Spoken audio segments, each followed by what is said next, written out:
You're listening to Almost Entirely Sports with Joshua Briscoe. You get out of an ice hockey game on a Friday night at 12:30 in the morning. Yep. There's only so many choices, and Taco Bell was always there for me in a time of need. On Sports Radio 810 WHB. We obviously the end of last hour, just wrapped up talking briefly about Taco Bell in relation to Nikola Jokic and what NBA players most connote Taco Bell. And then during the break, Beard says, I got such a perfect liner for Verderam, and also it's a Verderam liner. And is it him saying that Taco Bell's always been there for him? And Beards went, damn it! There are no secrets here anymore, Beards. We just ride the same wavelength. We know how this goes. You hear Taco Bell, Matt Verderam time? Yeah, there's a liner for that. Matt Verderam joins us now. You can read all of his work at fansided.com. You can read the Stacked in the Box column. You can listen to the Stacked in the Box podcast. You can do all the things at Fansided. Just go to his Twitter if you want, at Matt Verderam, or go to fansided.com. You'll eventually run into something by Verderam. Matt, thank you for being here on a later than usual, sort of random Tuesday. It's good to hear your voice. No problem. I was thinking when that liner was playing, if you guys were worth the damn, you'd get Taco Bell to sponsor the segment. Yeah, Matt, that's in my control. It's a great idea. Listen, I see you guys. I'm throwing the whole station in it. Come on. somebody near corporate. I mean, I know the checks are clearing, but come on. Come on. Get on the phone, call up Taco Bell, get hold of Gary, the manager, and say, hey, listen, we got a spot with a liner, and you guys can do whatever the heck you got this week. The chalupa, there's a limited edition, whatever crap you're peddling. Look, sponsor the spot, and hey, everybody wins. We would talk so much bleep about in a good way, about the naked chicken chalupa. We would just be in here on the video feeds, just rubbing it on our faces. We will eat naked chicken chalupas. I'll get naked and eat a naked chicken chalupa during this segment if that's what it takes for Taco Bell. Not selling anything. Well, fair enough.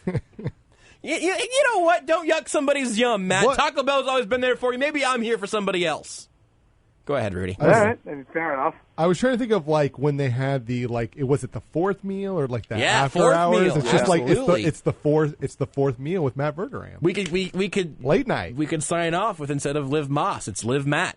Liv Mott, maybe? I don't know. We'll leave that one on the cutting room floor. You know what? They're right to not sponsor this segment. I blew it. Yo quiero Matt Verderam. At that point, it becomes like Seth Kaiser says, which is Verderame. Verderame, good. It does sound much more Hispanic. That's the actual way to pronounce my last name, but I've never gone by it. So he's actually technically correct. Wow. Oh, huge breaking. Beard, can I get the breaking news sound effect, please? That's earth-shattering. It is... So yeah, no, it's actually the Italian way, from the old country. That is actually Matthew Verderame. But I've never gone by it because it would be even harder than I think Verderam. So, but he technically, by the letter of the old Italian law, is right. So does the rest of your family go by Verderame, or is this just you, or is this no one in your family goes by it? Always gone by Verderam. Just easier. I mean, I can't speak for when everybody came over from Italy in the late 1800s. I have no idea if they went by Verderame then, but. No, ever since I've been on this earth, it's been Verderam. But I got to tell you, I've been called a lot of things, a lot of which I can't repeat on the radio. And as far as my last name goes, I mean, my personal favorite is Vanderam. When people call, somebody calls you about, hey, do you want this kind of insurance? They're like, Mr., and then there's a 2-second pause, and it's Vanderam. And I always ask those people, where the hell did you get Van from? I get it. It's a hard name. I'm not taking off points if you butcher it or whatever. Verderam. Okay, I get that one. Well, how do you Vanderam? But believe me, happens a lot more than you think. I'm currently reading an entire thing from a website about the origins of the etymological origin of the name Verderame. And I'm honestly just trying to figure out if there's a literal interpretation. I've just read a lot about Sicily, though, just now. So that's shown up several times. Well, I'm not even, my family's all from the northern part of Italy. I can tell you that the name, I think in Italian, it translates to green branch, because verde is green. So that's what I was trying to figure out, is what is rame? And that's not bad. A branch, maybe? I think it's grandma. Now, by the way, everyone's turned off the radio. Every I single disagree. person turned off the radio. It's 10:06 p.m. Anybody who wanted to hear something on the radio is happy to hear us. I don't know if you know what else is going on in Kansas City sports at the moment. We're the best thing going for sure. Well, I know the Royals are playing the Angels. I know what the score is, but Not good. It's not good. And it's a shame. Yeah. So anyway, yeah, the last name. But we can wrap up on this. My mother's maiden name, Matry. It was originally Matriciani, and they shortened it legally a couple years before she was born. She had three older brothers, and they shortened it because they all went to Catholic school. And you know how, like, on the top of a paper when you're in school, there's like the name and then there's the line. So, my uncle would write like Stephen Matriciani, but he could never fit it on the line. It would always go over the line. Well, the nuns crack in the hands with rulers, right? So my grandparents decided, well, the poor kid's coming home with bruised hands every day because he keeps going over the friggin' line. So they shortened it to Matry. That's the honest to God reason. And so, wow, there's a lot of history in the last names of this family. Wow, that is fabulous. Also, I've gone to Google Translate, which means I've definitely got the truth here. And whenever I just write Rame, it gives me copper. And if I go Verta space Rame, it says copper green. So I don't know. I mean, you're thinking like whatever. I mean, my happens grandmother could have been an absolute stone cold liar. I can't. I never went to Google Translate to figure it out. I was told. I know Verde is green. That I know for a fact. But I don't. But yeah, she could have been a liar. She could have just been absolutely making things up and saying if I was stupid enough to believe her. A million different. Okay. I was like 8. I've gone the other way. I'm here to redeem your grandmother. If you type branch in English to Italian, it spits out Ramo, Ramo. The vowel changing at the end could just be a conjugation chart gone wild. That might just be you branch instead of I branch. I don't know much about Italian. I did take a couple years of Latin though, and I still not totally sure why. So there we go. All right, Green Branch, Matt Green Branch. That I feel, right. Yeah, we'll see. We'll try that one on for size. If you ever decide you want to, change the brand a little bit, Matt Green Branch is right there for the taking. And much like that was a branch offered to your future. We can also now make an equally ridiculous reach to just go to anything football related for the segue because I've used all my energy this segment to translate your last name. A handful of things, though, that have been pretty interesting from the last couple of days, and also something Chiefs-specific that you tweeted that I want to get to. We have to talk about Julio first. He ends up landing in Tennessee, so I'm interested what you think about that fit in particular, and then we'll get to any of the sort of Chiefs ramifications in a second. So, I think it's fine. Like, he's a really good player. Like, the one misnomer out there that I see so many people, he's always hurt. He's not always hurt. He played 9 games last year. He had almost 800 yards. But most of his career, except I think for one of the seasons, he's played at least 14 games every year, and most years he's played 15 or 16. So, look, I think for the Titans, it makes sense. You get a player who is going to draw number one attention and can beat that number one attention. You now have A.J. Brown, who's a very solid number one, now is a phenomenal number 2, and Derrick Henry's, it's going to be harder to stack the box against him. Mm-hmm. So I think it helps you. Now, the question I have with Tennessee is still twofold, though. One is, and this is, of course, well before the Julio Jones deal and remains so, can they stop a nosebleed? Can they stop anybody? Mm-hmm. Because last year they were 30th in sacks, they were 31st in pressure rate, they were 32 on third downs. I mean, they were awful. And they did pick up Bud Dupree and Danico Autry, who I really like both of them, but they also lost a whole bunch of guys. So are they any better? The second part of this is, I like Ryan Tannehill. Like, Ryan, people like to dump on Ryan Tannehill. I actually think he's a top 10 quarterback. But when he's been asked, especially in bigger games and playoff games, even during his time with Tennessee, when he has been asked to make plays when the defense is gearing up to stop the pass, he struggles. We saw it in the AFC Championship game a few years ago. When the Chiefs stopped Derrick Henry, that was it. It was over. Baltimore did it last year in the wild card game. Like, they shut down Derrick Henry and basically said to Ryan Tannehill, hey, beat me. Couldn't do it. Like, that's the question I have. Julio helps that, no doubt. But that's still a looming question until it's answered. I'm curious. They play Week 6, they play Buffalo. Week 7, they play Kansas City. Week 8, they play Indy. Week 9, they play the Rams. I wrote about that and then felt really good that I wrote about it because I checked out Peter King's column an hour later, and he wrote about the exact same stretch. So that's the month of the season I'm going to learn a lot about Tennessee. What did you? This is something that Curtis Seabolt brought up yesterday when I was filling in on the program. Arthur Smith leaves Tennessee for Atlanta, and then, funnily enough, Julio goes from Atlanta to Tennessee. Yeah. Do you have any fear of there being? Not that Atlanta also, for this next example, not that their offense fell off a cliff, but like whenever Kyle Shanahan left Atlanta for a head coaching job, like that offense seems like it got worse. Do you fear that that's in the cards for Tannehill or for the Titans' offense as a whole, or do you think they're going to not have to skip a beat there? I mean, look, I think it matters. Anytime you lose a coordinator, it matters, and it especially matters when the head coach is not as strong on the side of the ball that you're losing the coordinator. Like, as much as I respect Eric Bieniemy, and he's done a phenomenal job, and he's far more involved in that offense than people give him credit for. If he left, it would be a big loss for Kansas City, but they have Andy Reid. Like, that offense in the end is Andy Reid's baby.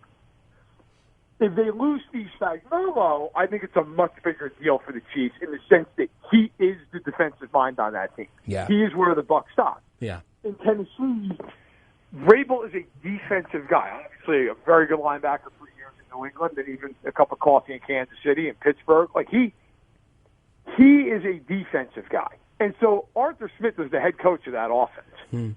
Now you lose him. You bring in Todd Downing. Todd Downing might end up being a Hall of Famer. He might end up being out of there in a year. You don't know. So anytime there's a change like that where the head coach is not really having a whole lot of oversight, yeah, I think you have to factor that in and say it may not be a bad thing, but it is a factor, and it's something you have to be aware of. Localizing it to the coaches that aren't on Andy Reid's side of the table there, I think is really a really good call, because if you say, hey, who's a better coach or who would be a better head coach, Eric Bieniemy or Steve Spagnuolo, I would probably be pretty hard pressed to have a definitive answer either way, and I might even lean Bieniemy in terms of at least getting his shot at head coach. But if you said who would I rather see leave the Chiefs, it would be Bieniemy in a landslide, just simply to that point of it's Andy Reid's offense and it's Steve Spagnuolo's defense. Like that would be a much harder hole to dig back out of. Yeah, I mean, you just with Andy there, you know, look, even if Eric Bieniemy were to take a head coaching job like he should have been offered over the last 2 years, like even if that were to happen, worst case scenario, Andy Reid just takes the offense over. Yeah, and they're fine. Yep. I mean, look who have been the coordinators under Reid in Kansas City. Yep. Okay, Doug Peterson got a head coaching job, won a Super Bowl. Yep. Matt Nagy goes to Chicago. Look, people consider they want. I'm based in Chicago. People kill Matt Nagy all the time. He's been a head coach there for 3 years. They made the playoffs twice with Mitchell Trubisky. Yeah, that's a good point.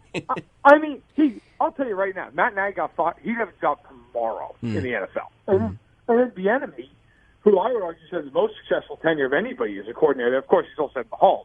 But he will have the head coaching job here sooner rather than later. It would be criminal if he doesn't. So that side of the ball, it's more of a strength throughout the organization. Whereas defensively with Kansas City, I mean, like I said, not to repeat myself, but the buck really starts and stops at Spagnuolo. If he leaves, that whole defense goes into flux. Whereas offensively, the beat goes on as long as Andy Reid's there. Yeah. I think that's a really good call. With Julio, obviously, I think a good number of reports at this point have been the Chiefs were not really in on Julio Jones, and something that we've talked about a little bit here the last couple of days, but not a ton. You can look at cap restrictions, and then also Peter Schrager was the first guy that tweeted out that I thought was interesting, specifically noting just cash flow, and how that also eventually comes into play. That's not something we've talked about at all around the Chiefs, and it's something that we've made. Whenever it comes up, it's Mark Davis, and we roast him for it. But I think that's probably a bigger conversation behind the scenes around the league. So how much do you think that each of those two things?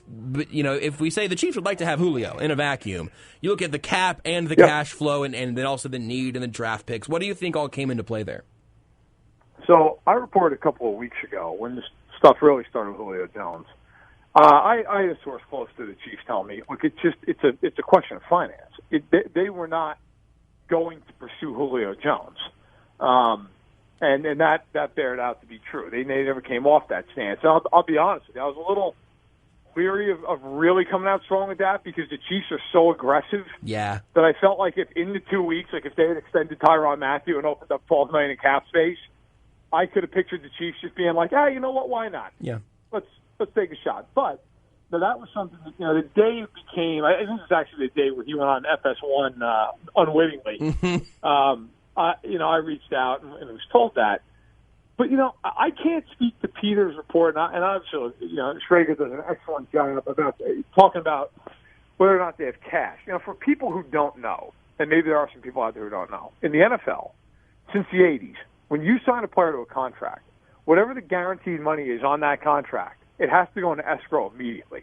Mm-hmm. So, if you sign a guy to a $100 million contract, $60 million guaranteed, your owner has to have the liquid money to put $60 million in escrow. Now, with due respect to Peter Schrager, and I'm sure his sources are ironclad on this, I have not heard that. I haven't heard denial of it either, but I haven't heard that's the case. B, I kind of have a hard time a little bit thinking if that was the only holdup, that really would have stopped them because they were going to give Trent Williams an ungodly amount of money. That's true. Yeah, you're right. That's a good point. Then they turned around and gave Joe Thuney an ungodly amount of money. They know that they're going to have to give Orlando Brown a ton of money at some point unless he really plays poorly. And Tyrann Mathieu, I think we all expect an extension to happen there. I can tell you firsthand, they love him in that building every bit for as much as he brings off the field, as much as he also brings on it. So all those, those are big deals. And I don't think the Hunt fan, I don't want to speak for Clark Hunt's finances. I'm not his accountant, but I don't think he's running out of money any day soon with the way that franchise has been printing it, even with the setbacks of COVID. Now, do I know that for a fact? Like I said, that part, no. But I can tell you for a fact that speaking to people around the team a couple weeks ago and even more recently, they were never involved, not because they don't think Julio Jones is a great player. They just simply don't have the cap space. You also have to factor in real quickly with Mathieu and Brown. If they extend Tyrann Mathieu's cap, it's going to go down significantly this year. It's going to be big next year. Yeah. And if they have to tag Orlando Brown, that's about $20 million. Yep. That's a lot of money. At some point, people have to say the cap's fake, and you can massage cap. At some point, though, there is a salary cap, and you have to figure out who's going to be on the team. You mentioned the Mathieu extension, and I do think that at least all of us here expect that extension to end up happening at some point this offseason. But it's taken longer than I would have guessed in the first place. What do you think the percentage chance? I love the percentage chance game. What do you think the percentage chance is that he's signed to an extension simply before Week 1? 80 to 90. I think I'm being conservative. Yeah, they love Tyrann Mathieu, and I'm not. That's not a guess. They love Tyrann Mathieu. Not only for what he does on the field, which, of course, is be a first-team All-Pro both years he's been in Kansas City. He is the heartbeat of that team. Every bit as much as Patrick Mahomes is, as much as Travis Kelce is. He's as much of a leader as anybody. And, he really rallies the troops in a way. I remember, I'll give an example, actually, of what I'm talking about. So people may not remember, but last year, playing every game, but there was a game they played the Dolphins. They went to Miami, and he was questionable for the game. I think he hurt his hip during the week. And I reached out and asked a source, hey, is Mathieu likely to play this week? And the person got back to me and said, if everybody on the team was like Tyrann Mathieu, we'd never lose a game. I mean, that's kind of the respect that they have for him in that room. So I'd be floored if they didn't bring him back. Floored. I mean, and you know what? I look at this a lot like the Chris Jones thing last year. Chris Jones, for people who don't remember, he got tagged the second they could tag guys last year. They tagged him within like 30 minutes. And he went on the Colin Cowherd show and was, open about the fact, I'm kind of just playing a long-term deal yet. There was kind of talk about, what's going to happen. And then mid-July rolled around, and they had like 8 cents of cap space. And they signed him, Kelce, and Mahomes in a span of like a week. And I'm not surprised at all with Mathieu. I think this is going to get done before camp, but I've always thought it would be, mid-June to mid-July, somewhere in there. That's usually when these things get done.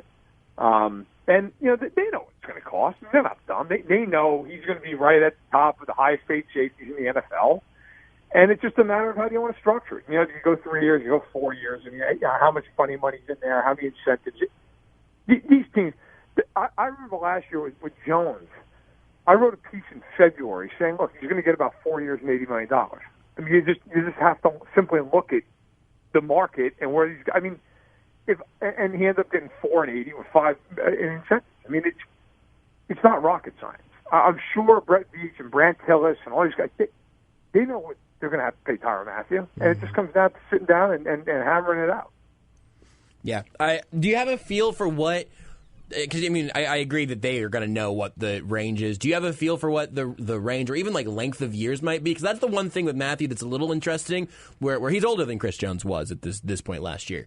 Right. And he's not ancient. I don't think he's falling off a cliff, but I do wonder, do you have any feel for number of years? And, like, legit number of years as opposed to the sort of shadow years that don't really actually count? Well, I'd have to really stand and look at it. But off the top of my head, I believe Matthew's 28. Maybe he just turned 29. I think he just turned 29.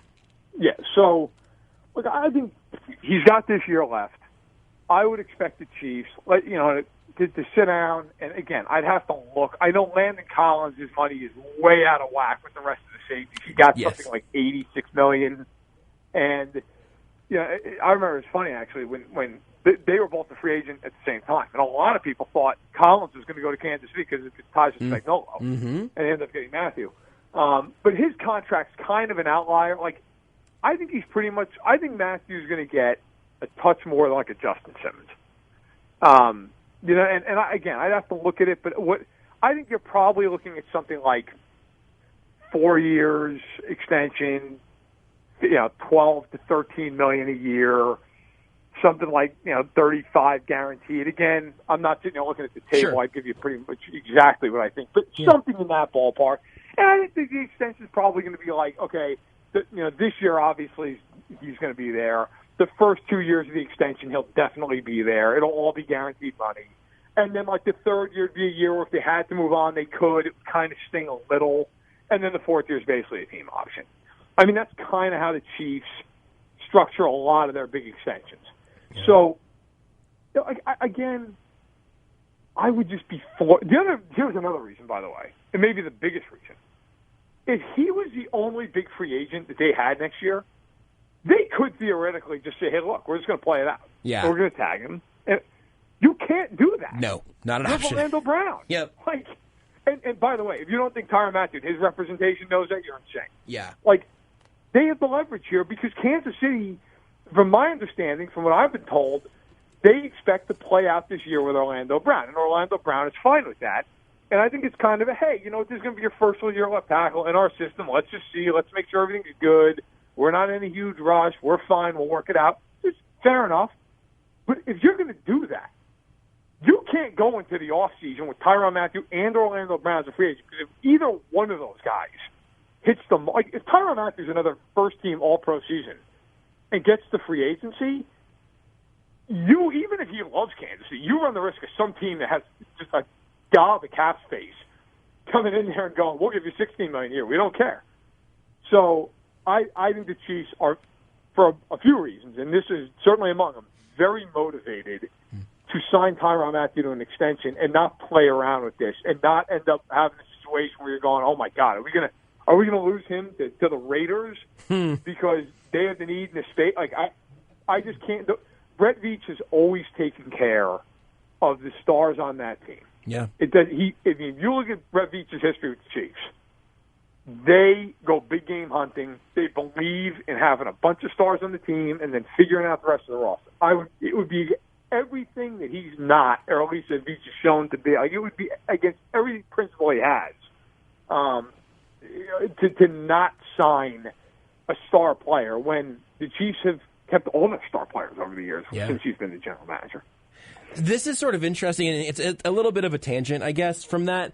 But it's also, well, I was going to say, unless I'm forgetting someone, and then I guess you should probably think of the two guys that I should keep in mind here. So we haven't really seen Brett Veach have to make a ton of decisions about stars towards the end and what the strategy will be. Obviously, this year, the biggest story of their offseason, maybe at least pre-Orlando Brown, was the reason they needed to trade for Orlando Brown, was cutting Fisher and Schwartz. Obviously, those guys both had like significant injury issues coming into this year, right. But I do think it'll be interesting to see, you know, what are they doing with Frank Clark this time next year, or a little less than this time next year, or what are they going to do whenever there's a guy they would potentially move on from? But I don't think that Anthony Hitchens, or frankly even maybe Schwartz or Fisher, quite hit that Tyrann Mathieu level, and frankly not a lot of those guys will. Matthew, Chris Jones, Travis Kelce, Mahomes, Tyreek Hill, like that. I mean, it's a relatively small circle there, so it's not like we're going to get a huge sample size on that front. It is. Well, I'll disagree a little bit on one thing. Those tackles are going to be in their Ring of Fame. That's probably, yeah, I think you're right. I mean, yeah. You know, Hitchens, okay. Look, Hitchens is a notch below that. Mm-hmm. Mitchell Schwartz and Eric Fisher are having days at Arrowhead. Yeah, I agree. They have been.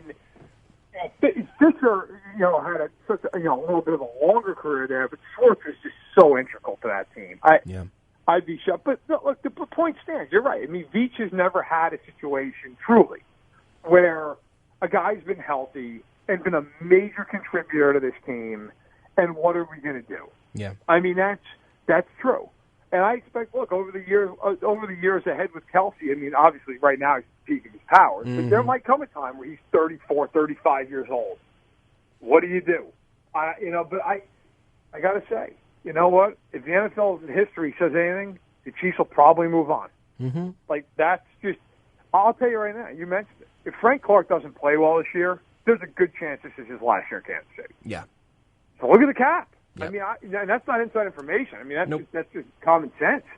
I mean, look at, and you know, from my understanding, I wrote about it inside the box, a tweet about it. I mean, they are pretty high in the draft class. Yes. Internally, they feel pretty good. So you know, now that doesn't affect necessarily Frank Clark, but I don't think they're going to be afraid to make some moves next year, as they have to try to fit Matthew under, assuming they have an extension, and try to fit Brown. I mean, they're going to have to do some things, and that's part of greatness. You have to be able to not only manage everything on the field, but manage everything on a cap sheet. Well, I'm glad you took us over to the draft side of things. That was something else I wanted to talk to you about tonight. You tweeted earlier, said, I'm told the Chiefs are very happy with the early returns of guard Trey Smith and tight end Noah Gray, especially Smith to this point. What is the degree of that in your mind? Is that maybe those guys are just on a very good track long term? They're going to be putting some pressure on some guys for playing time as rookies. What do you know there? So, look, I reached out to a handful of teams over the weekend and just said, hey, look, you know, we're at the end of OTAs, going to the mini camps. Give me some guys that your team is really excited about. And speaking of some sources just close to the Chiefs, I was told, hey, you know, look, these two guys have stood out. You know, Noah Gray, he's really come in, he's played well, he's looked good, and the person I spoke to was especially high on Trey Smith. Just said, look, this kid is going to be a really, really good player. And hey, we're talking day one, and my understanding was, look, Kyle Long has looked really good as well. So maybe day one, maybe not. I mean, if Long plays that well, he's a vet. He probably gets a nod. And that part of it just being my opinion. But the understanding was that Smith, it's a matter of time. I mean, he is. A lot of people thought he was the biggest steal out of the draft. Period. I would put it this way: I do not think he's done anything to dispel that here in the spring. So they feel like this kid is going to be a stud for them. And sooner rather than later. With Gray, I mean, obviously he's not challenging Travis Kelce. Right. You know, so but you know, could you see? You know, the Chiefs have been looking for a second tight end forever. Our mutual friend Nate Taylor, I mean, he's been lighting candles in church for years now, trying to get a second tight end in Kansas City. So, you know, I think, the ironic thing is, I remember, you know, just talking to people around the league, and you know, one source, you know, who had, you know, knowledge of some things around the teams, you know, the tight end class other than pitch is just not good. Well, as it turns out, ends up taking a tight end. Gray's really looked good to this point in OTAs. And so, I think that's something where, for the Chiefs, look, those are day 3 picks. I mean, if that ends up panning out, you have to be really happy. And I'll say this: who knows? We got to see. It's OTAs. Let's not lose sight of that either. Mm-hmm. But at the end of training camp, I always do the same thing. I reach out to a lot of teams, and I'll ask some sources of these. Hey, what do you see? Last year, and I wrote about it, but when I reached out to Kansas City, I was told, hey, L'Jarius Sneed's going to be really good. He's going to be really good now. Mm-hmm. So they have a track record of having a pretty good eye for what they're seeing on the field, and that was after a training camp. But we'll see. If Noah Gray turns out to be a good player, and Trey Smith either comes in right away or comes in soon, and he's holding down a guard spot opposite of Joe Thuney, that's a great development, not only for the Chiefs, but specifically for Patrick Mahomes. Yeah, absolutely. And for Noah Gray, I think I said this right after the draft, and I've been saying it, and I still think this is true, where I think he might have the largest array of potential outcomes of any player of their draft class. Because if you say, hey, this guy who's kind of an H-back, kind of an undersized tight end, but kind of a super slot, he is either a force to be reckoned with, or he never really finds a role and is out of the league in 2 or 3 years. I would understand those outcomes, but you're making me optimistic about him finding a spot here. And also, that this offense would use him well would not surprise me. The one thing that's funny with him, and to be clear, this part is completely my 2 cents, but I do find it interesting when you watch him. He's kind of built like Kelsey. Like, he's not as big as Kelsey, but he's more that like athletic type. He's not like he's not built like some of their other backup tight ends in the past. They've been bigger, block first type guy. Like, he's kind of a guy who I wouldn't be shocked if he continues to impress, and he does this through camp, he does this through preseason. I wouldn't be totally shocked if they're just like, you know what, we're gonna split you out some. Mm-hmm. If there's one thing about Andy Reid, if he thinks you can play, he will put you on the field. I mean, people, I'm sure, remember Tyreek Hill's rookie year, first half of the year, he didn't play a ton. But they kept trying to get him in on these gadget plays, and after a while, Andy was like, "You know what? The hell with it. Like, we're putting you in the backfield. Yeah, we're putting you." I remember a game against Tennessee at home where Hill had like a 70-yard run for a touchdown, and it was like out of the backfield. He was like lined up as a running back, and it was just they wanted him on the field. Now, if Noah Gray ends up turning into any kind of a weapon, they think he can be a problem. I mean, I could see them lining him up as a fullback, as a tight end who's in line, in the slot, out wide. I mean, they will, especially if they feel like they need more depth at receiver. Yeah. I mean, I could just see them being like, look, we'll play 2 tight ends all day long. Yep. Because what the hell? We don't care. Whoever is the biggest problem for you is who will play. So he's an interesting guy to watch. He really is. I mean, if he has a really good camp, he could be someone who maybe surprises for the Chiefs right away. I don't say this as anyone as financial advice, but if there was a prop bet for first touchdown scored of the 2021 season or something, and you gave me some really good odds on Noah Gray and sort of a wonky play out of the slot or from that little H-back spot or something, I would be intrigued by that, because it seems like it could be such a, oh, come on, Andy, none of us prepared for that moment from the Browns in Week 1 for Noah Gray to get 3 targets and they end up going for 60 yards and a touchdown. I don't think it would surprise me. It wouldn't surprise me at all because it's Andy Reid. Yeah. I could also that also screams like Week 2 Sunday Night Football against Baltimore. Yeah. Hey, let's run a pseudo reverse to Kelsey and have him throw it to Noah Gray. Yes. Let's just really. That's one thing with Kansas City. I always enjoy the first month of the year. All these plays that Reid has come up with over the spring and the summer, and you've never seen them. And they always have. So, like a couple of years ago, it was all those screen plays that nobody had ever seen, and the Chiefs were just running them at will. And then last year you had that underhand frisbee zip of a pass, like a shovel pass, and they always have some weird thing. Always, and they're so confident that there's never a time they won't do it. So it's always entertaining. Yeah. I mean, all bets are. I want to see one time. Just put Chris Jones under center. Yes, once.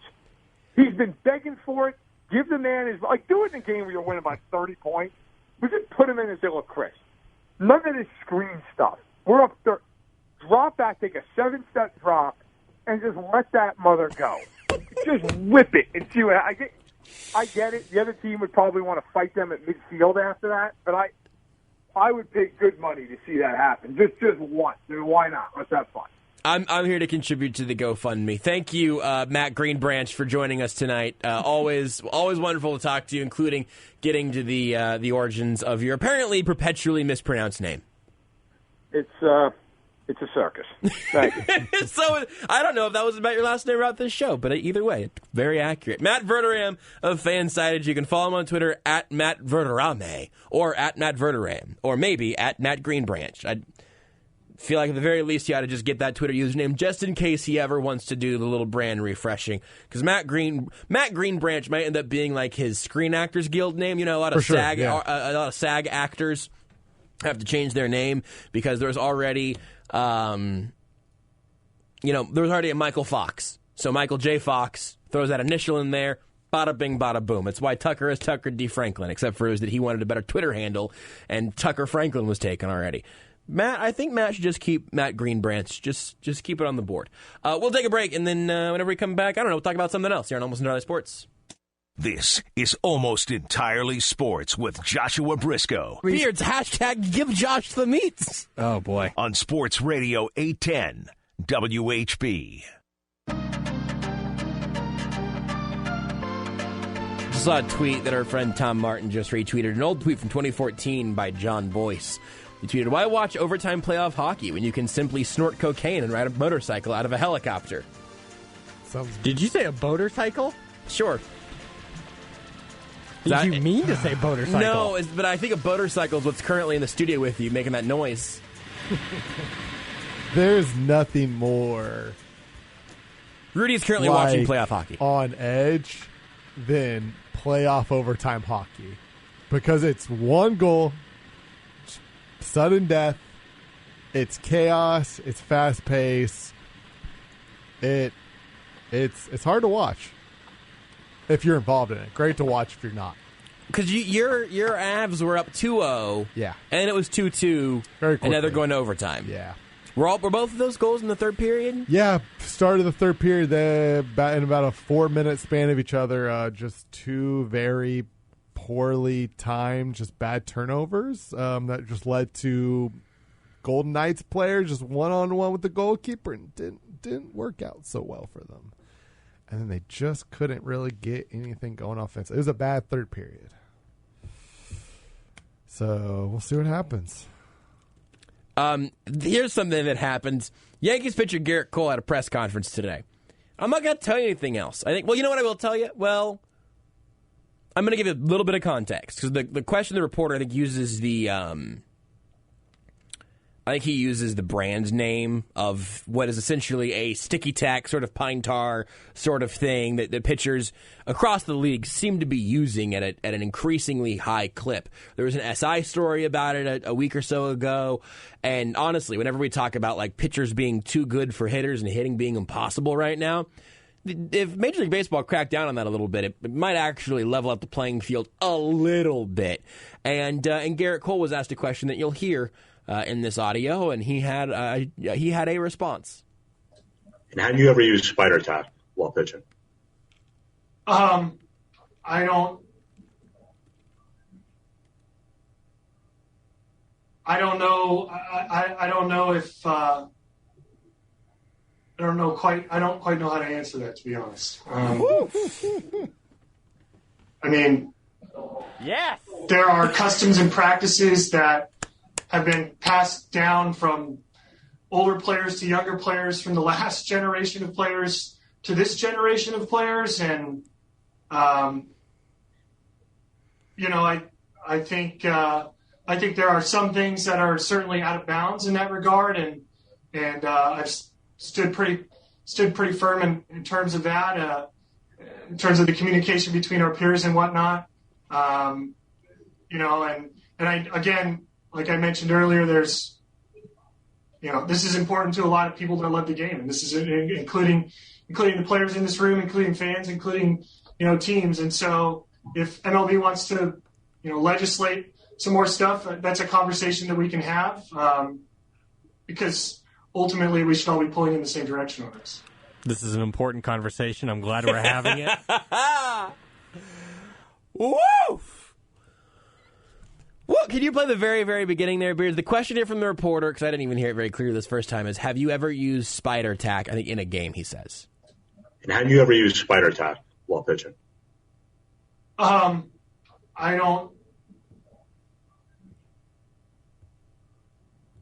don't know. I don't know if I don't quite know how to answer that, to be honest.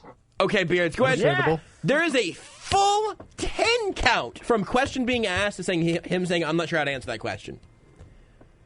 I mean, I'm not sure how to answer that question. I mean, it's Hey, Josh, do me a favor real quick. Yeah, You be sure. the reporter and you ask me that question. I'll be Garrett Cole in the scenario. Okay. Now, is this like what he should say? Like, I don't know. We're going to see. It's up to Beards. Beards is an actor. Okay. He's an actor. Have you ever used spider tack? No, how dare you suggest such a thing? Well, we have video evidence of you. Nah, I don't believe it. in what regard? I got it right here. I got some evidence. Of 5G, you. don't trust it. Because the connection's It not was good? Michael Pineda, I swear. Because the connection's not good, or because That's a hell of a pull by it is a good pull. It's a good pull by Beards. Wow. I just always loved the Michael Pineda thing. It made me laugh. Do you not trust the 5G because of I never used the substance. because of the connection? I never used it. Or because that's what you think causes COVID? Hey, media guy, come get him, would you? Turn off his Zoom. I'm on a Zoom. He can't mute Turn me. it off. I'm unmuted myself. I can't believe you asked me that question. I love that there's a line drawn somewhere in there. So he's like, well, yeah, I mean, I've used spider tack, but I've never used the blood of a virgin to get better grip on the football, on the baseball. Listen, man, it was the old folks in the league. They brought down some customs, and, Yeah. we're just sticking to them. Hey, ask me, hey, Beards, ask me if I've ever used, I'm a baseball player now. Okay. I'm Garrett Cole for all intents and purposes. Ask me if I've ever shot steroids straight into my pitching arm. So Garrett, have you ever used steroids in your pitching arm? Well, I mean, if it's the way that I framed it, sort of sound like it would be a funny joke, but you say it that way. So just ask me if you can just ask if I've. Have you ever shot steroids into your pitching arm, Well, Garrett it Cole? doesn't really matter where you would inject. Forget that I said straight into the pitching arm part. Have you ever shot steroids into your arm, Garrett Cole? I wouldn't be in my arm; it'd be in my butt. Yeah, just so sorry. Let's start from the start. Hey, You Beards, want whatever a fatty, way feels, you want a fatty part of the body. whatever feels natural, Beards. Ask me, Garrett Cole, if I've ever used steroids. Hey, Garrett Cole, you ever used steroids? Well. That sounds like a yes to me. I'm writing that down. So I'm tweeting that out. You know, some of the greatest baseball players of our time. You know, Barry Bonds was an incredible player, and he was a player in the sport of baseball. And, you know, what exactly did he do? You know, no one's really totally sure. And Are we obviously living in there's a society, Garrett Cole? We live in a society, and I'm not going to say that I'm going to attach, you know, there's clearly a line. Like, I wouldn't attach a baseball to a bottle rocket and then light it behind the mound and then throw Garrett that. Cole, have you ever at attached a bottle rocket behind the mound and shot it off at an opposing player?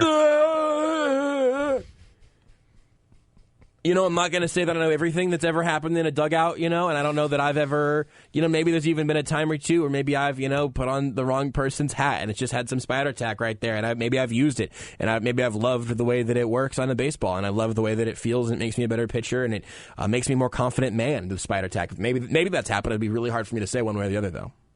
I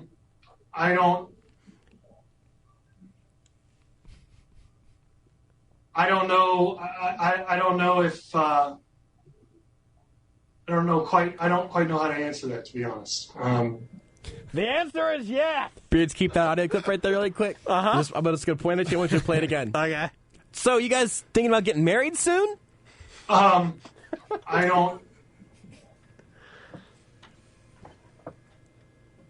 don't know. I don't know if I don't quite know how to answer that, to be honest. To be fair, shouldn't that have been Beards asking you that question? I hope you're happy, Rudy. I wanted to just take a break on that. I was asking it generally to myself. Yeah. I don't know, Rudy. I didn't want to really break it all down. Hey, Rudy, do you have a good idea of how to end this segment? Dang it, I hit the wrong button. Mother bleeper, dude. I hit Alt, and then it brought up the menu, and then I couldn't. Beards, ask me if I'm enjoying how this segment ended. I don't. You didn't ask me, Beards! Beards, ask me if I'm enjoying... Beards, look at me. Look at me in the eyes. Turn off your microphone. You should really do Turn the off your hand up microphone. thing, because that's how I know when you're going to break. Beards, I want you to ask me this question. Ask me if I am enjoying how this segment has gone. You have to ask that question to me with a question mark at the end of it, okay? Yes. Ask me the question. Hey, Josh, are you enjoying how this... No!